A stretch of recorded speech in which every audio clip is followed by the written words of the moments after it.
picture this. Your alarm goes off. You reach over, tap it off. And without even thinking, your thumb is already moving.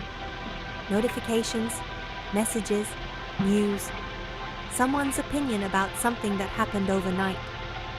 And just like that, before you've taken 10 conscious breaths, your mind belongs to everyone else. This happens to most people every single morning, not because they're undisciplined, not because they don't know better, but because the phone is right there, and the habit is deeply grooved, and nobody ever told them what that first minute was actually worth. Today we're going to talk about that minute, what it is, why it matters more than almost any other minute in your day, and one simple thing you can do with it that costs nothing and takes no special skill. The first idea comes from Buddhist mindfulness practice, specifically the concept of intentional awareness. Mindfulness gets talked about so much, it started to lose its edges. So let's be precise about what it means here. Mindfulness is simply the practice of noticing what's happening in your body, your mind, your surroundings, before reacting to it. Not judging it, not fixing it, just noticing. The reason this matters in the morning is neurological as much as philosophical. When you wake up, your brain is transitioning out of sleep.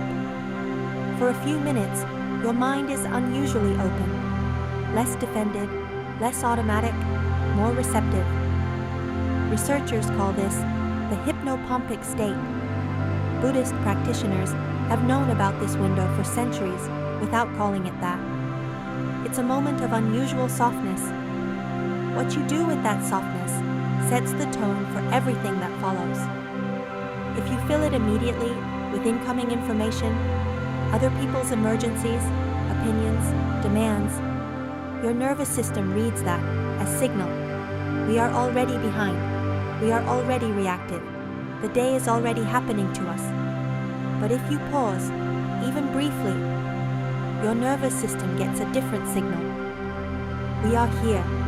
We are present. We are choosing how this begins. That pause is where the second idea comes in. It's a Japanese concept called ma, written with a character that combines the symbols for gate and sun.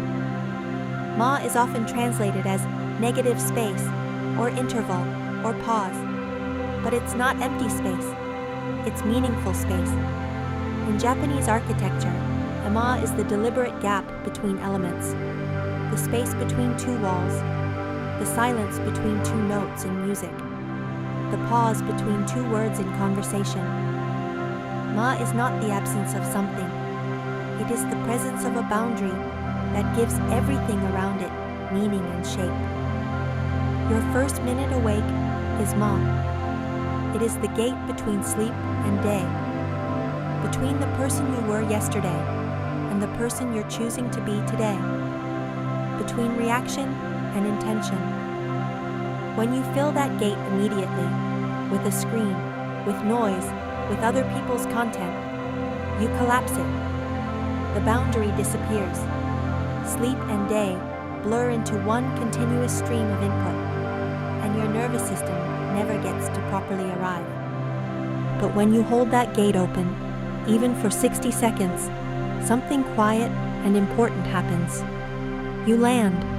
You arrive in your own day before anyone else gets there. Now, 60 seconds sounds small. And it is small. That's the point. This isn't about a 20-minute meditation practice. It isn't about journaling or breath work or any of the things that sound good but rarely survive contact with a real morning. It's about 1 minute, a conscious pause before the world rushes in. The Buddhist teacher Thich Nhat Hanh described the first moments of waking as a chance to smile before you think. Not a performance of happiness, just a small physical signal to your body that you are safe, you are here, the day hasn't demanded anything of you yet. Ma gives that smile a place to exist, a gate held open, just long enough for you to walk through it as yourself. Here are 3 things you can try tomorrow morning. Pick one. You don't need all three. 1. When your alarm goes off, put your phone face down and leave it there for 60 seconds. That's the whole practice. You don't have to meditate. You don't have to think peaceful thoughts. Just don't pick it up yet. Let the minute exist. 2. During that minute, notice 3 physical sensations: the weight of the blanket, the temperature of the air, the sound of the room. This isn't mystical. It's just a way to arrive in your body before your mind starts racing. It takes about 20 seconds, and it works. 3. Take one slow breath and ask yourself one question. What's one thing I'm actually looking forward to today? Not a forced positive, just an honest scan. Even on hard days, there's usually something small: a cup of coffee, a conversation, finishing something. Find it before the phone tells you what to worry about instead. That's it. 1 minute, 3 options. Any one of them is enough. The phone will still be there in 60 seconds. Your morning, however, only happens once.